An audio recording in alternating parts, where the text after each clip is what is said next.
So 3 Days to Kill was very tonally peculiar, but I'm going to do my best to figure it out for you as I review the film for you right here, right now.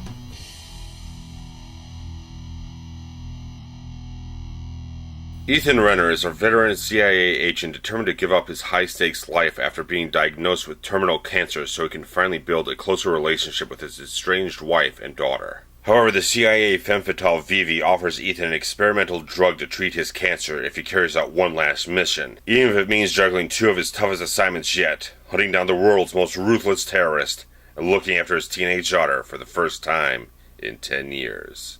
Okay, first off, I'm going to try and power through this because I kind of hoarsed out my voice earlier shooting another video for you guys, which should be up sometime later this weekend, but yeah, 3 Days to Kill.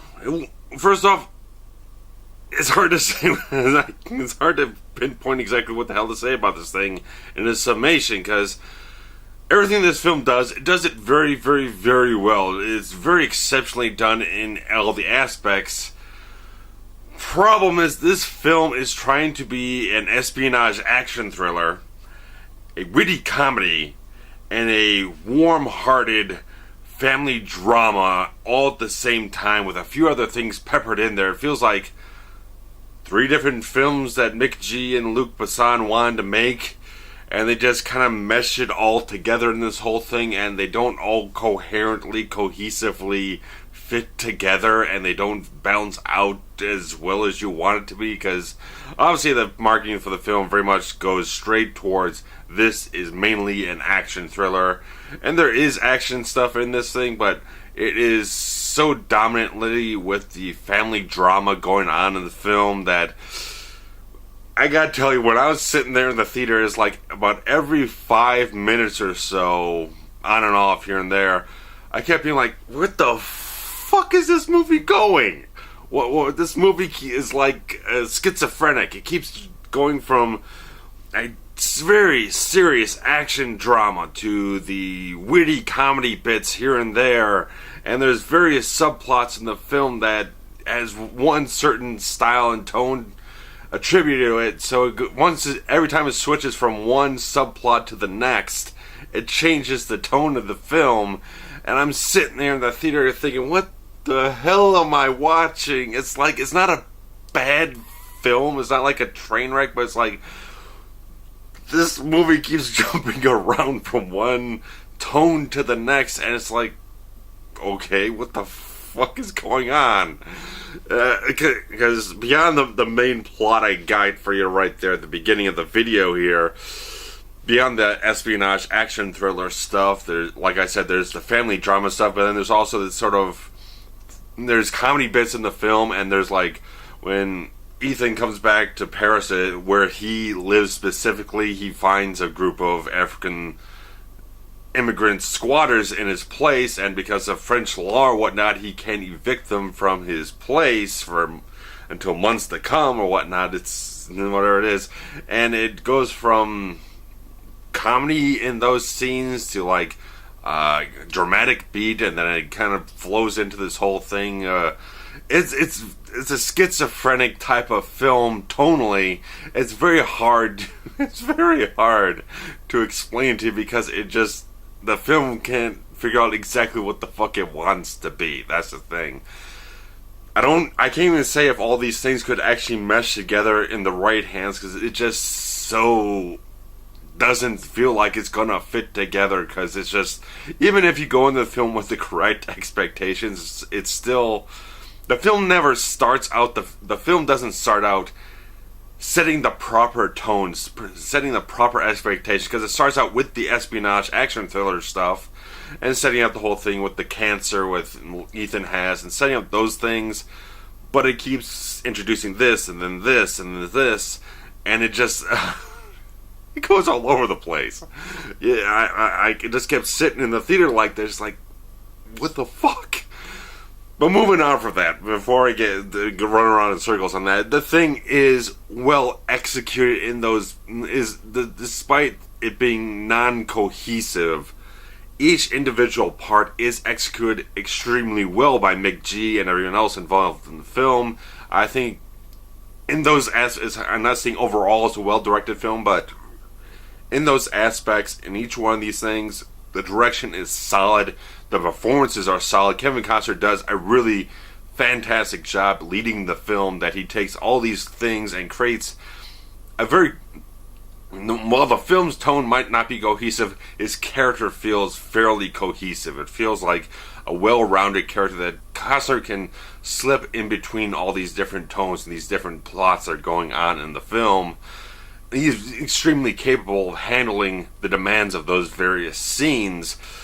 Kevin Costner does a solid job. He handles the action demands of the film very well. The warm-hearted family drama stuff, not a problem for him whatsoever. The little comedy moments here and there, he handles perfectly. Everything he handles perfectly in this film. There's not a flaw in his performance in any way, shape, or form. And all the stuff like Hailee Steinfeld does a really solid job. Very, very, very genuine type of performance as Ethan's daughter.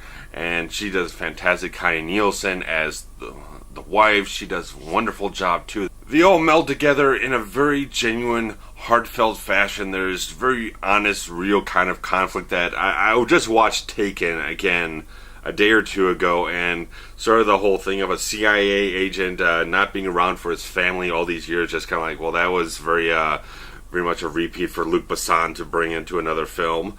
But regards to that, it's still handled very well by the actors. They're very strong, solid, well-rounded, dimensional performances in this film. And going more towards the action, espionage type of stuff, the villains of the film don't really have a hell of a lot to work with. They're not really developed much, but the actors that they cast in roles have very strong looks to them, that they sell things because they look the part extremely well.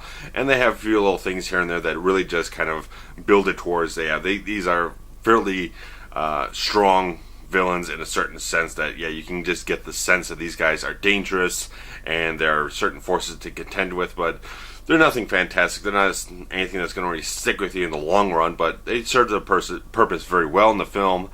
And Amber Heard is blistering hot in this film as this femme fatale Vivi, that she brings a certain enjoyable, entertaining quality to the film, that she is definitely sexualized, but it's not over-sexualized. She doesn't overplay it. That's prominent, it's there, it works towards the tantalizing nature of the character, that she's very much someone with a bit of an intrigue, slight mystique, and everything. You don't exactly trust her all the way through, that obviously she is a very shady individual, and Amber Heard just hits the right beats of charisma and interest. She just works scenes just to the right degree so they don't go over the top and become cheesy, but she keeps it as a very entertaining, enjoyable character that you really want to keep seeing throughout the film, and she does continually pop up through the film and very poignant moments and everything that she did. I just enjoyed having her in the film.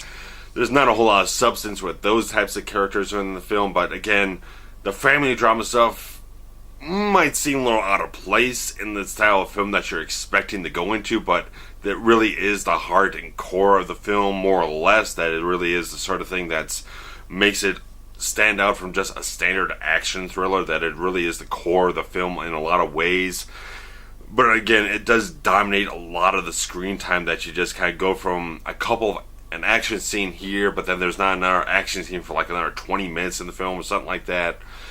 So it's really it's very unbalanced in that type of way, that you go in the film expecting an action film to a certain extent, and it gets a lot more bogged down. Not so much bogged down, it's not dragged down, but it's a lot more centered on the family drama, that just the fact that you sit there, like I was sitting in the film, in the theater there, just like, I can't get a grasp on exactly what this film is trying to be for itself. That it doesn't really have an idea of exactly what it wants to grasp onto the most and direct itself down that path that'll just, like I said, it'll jump from one tone to the next, one subplot to the next. It just doesn't feel very cohesive in that type of way, and it makes it extremely difficult to give it a overall stamp of anything. That Yeah, the action stuff is very good. Michalak directs it very well. It's not overly kinetic or anything. It's very well shot, well edited, well staged and everything. A couple of smart bits here and there, but nothing that's really going to be like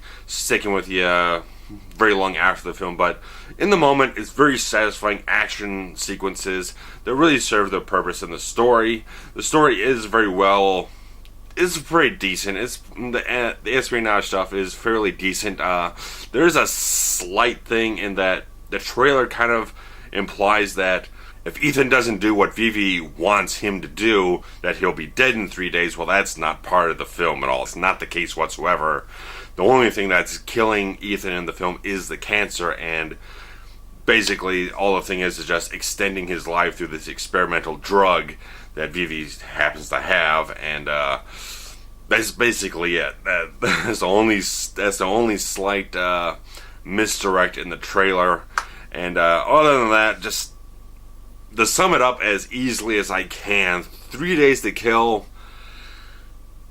It's not a bad film. It's not bad. It's just not cohesive. It just doesn't flow. It's just not very well balanced. That, like I said, each individual part of these different plots going on, which their own distinct tones, they're all very well executed. They just don't all work together, and they don't meet your really expectations of what you're really going into. But it's one of those things that everything is very good.